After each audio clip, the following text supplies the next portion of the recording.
I'm a good Catholic boy. My parents brought me up to respect my religion, be kind toward others, take care of my appearance, be gentle in temperament, study hard, and take part in activities at school. Many girls at school like me. Their cute smiles in my direction and haze as they twizzle with their hair tells me that much. Some of these girls are pretty and all, but they're missing a special charm or something. I just don't like them in that way. My friends think I'm crazy, especially when the prettiest girl in school, Molly Summers, asked me out, and I said no. Well, I'm not crazy, it's just I've never met one girl who can captivate my heart until I met Jess. Actually, I have heard the name Jess before.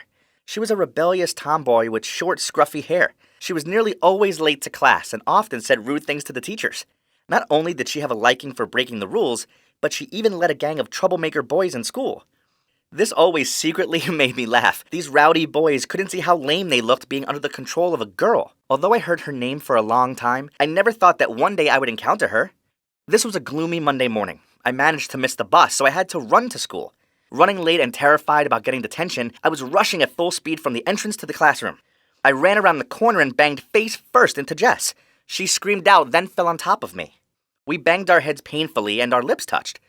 Too embarrassed, we stood up and ran to the classroom without saying a word. Okay, so I didn't expect my first kiss to go like that. It was so awkward. The next day, Jess's rowdy boys were waiting for me outside school. They interrogated me for stealing Jess's first kiss. I tried explaining to them what happened, but they didn't listen.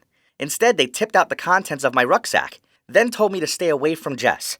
I closed my eyes as one of the grunts went in for a heavy punch, only the impact didn't come. I opened my eyes to see Jess there, blocking this guy from getting to me. She went crazy at them. She was so fiery, it was like she morphed into this magical creature. She made them apologize to her and then to me. Then they sulked off. Now I understood why Jess is leading these crazy boys. After that incident, I thought it would be best to avoid this girl as far as possible if I didn't want to get stuck in trouble.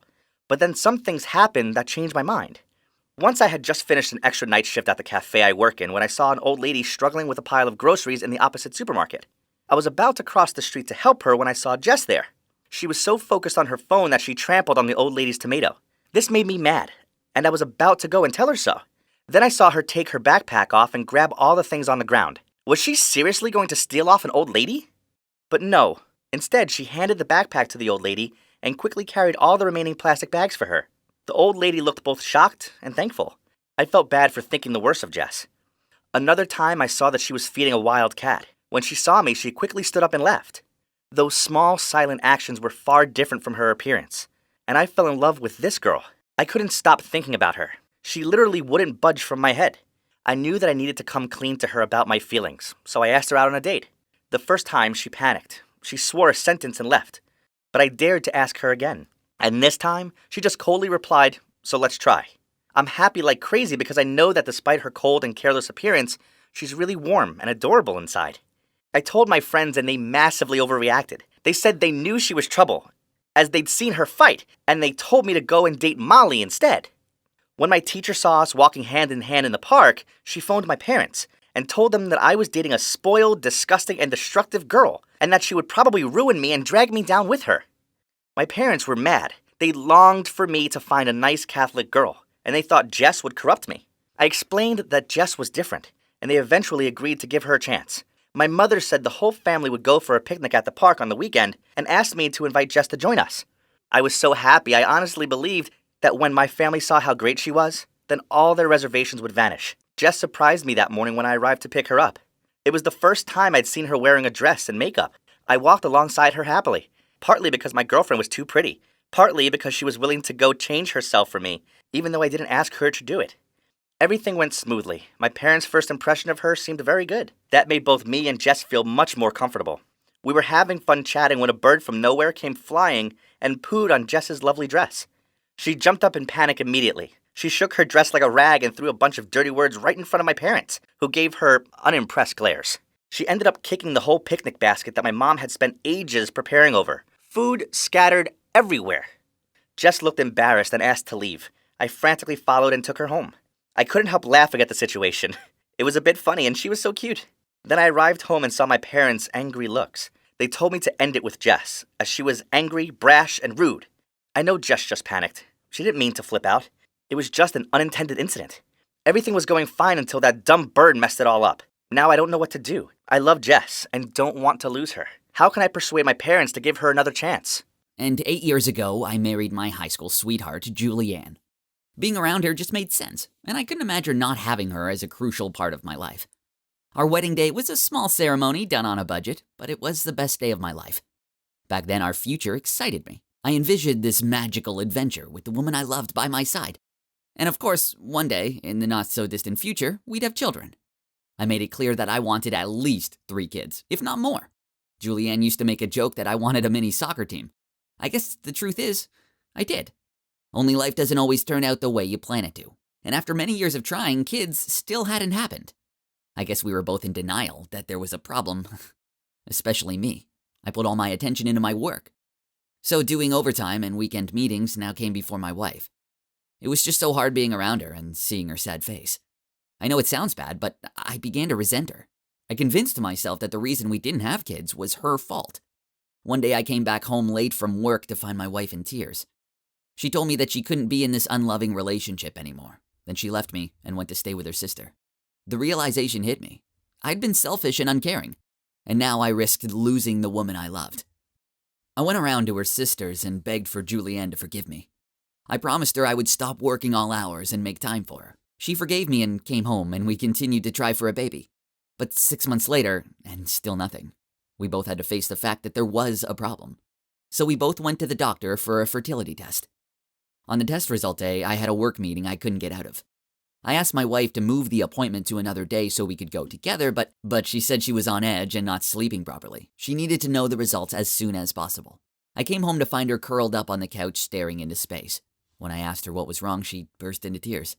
She told me that because of her, we could never have kids, and there was no cure. I tried to reassure her that it wasn't her fault, but inside, the resentment toward her came back. I didn't see her as the attractive, full-of-life woman I'd married anymore. Instead, this broken mess of a woman who had taken her place. I tried to be romantic. I cooked her favorite meal for her, bought her tulips, and showered her with love and affection. She was always really touched by my actions, but I convinced myself she was only doing this to be nice to me. And she didn't really care. She just felt guilty that she couldn't give me kids. We went down the adoption route, but it was very stressful, so I began working extra hours again. I just didn't want to be home as the tension was almost unbearable.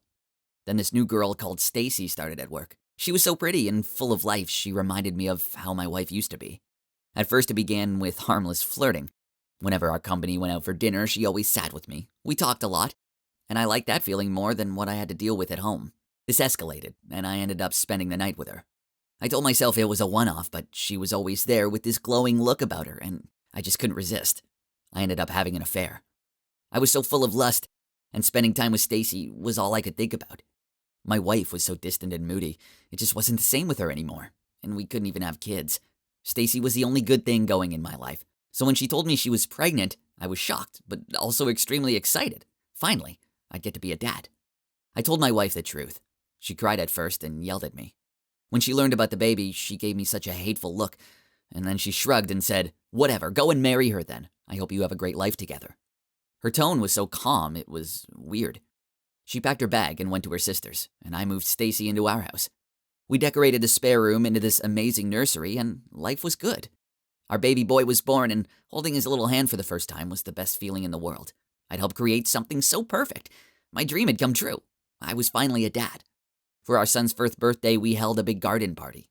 It was the perfect sunny day, and we were all chatting and having a great time. As we blew out the candles on the cake for our son, to my surprise, Julianne showed up. Of course, we hadn't invited her, so this was odd. In fact, I'd barely been in touch with her since we broke up. She only sent the odd email to discuss the divorce and finance stuff. She was all smiles and even brought my son a birthday present. She walked towards us, handed Stacy the gift saying congratulations, then turned to me, gave me an envelope and said, "Congrats to you two on your perfect little family." Then she left. Confused, I opened the envelope. It was the test results. Turned out the one who was infertile was me, not her. Julianne must have lied to me back then to spare my feelings. I felt so humiliated and angry at myself. Turned out I was being used by Stacy so she had somewhere nice to raise her kid. I told Stacy the envelope just contained divorce stuff, so she still doesn't know that I know the truth. It's all such a mess and my heart is breaking. The little boy I love with all my heart isn't biologically mine. But the thought of losing him, it's unbearable. Then there's Julianne. I blamed her, cheated on her, and moved another woman into our house. Can't imagine her ever forgiving me for what I did. And I don't blame her. It's all one big mess, and it's all my own making. I don't know what I'm meant to do next.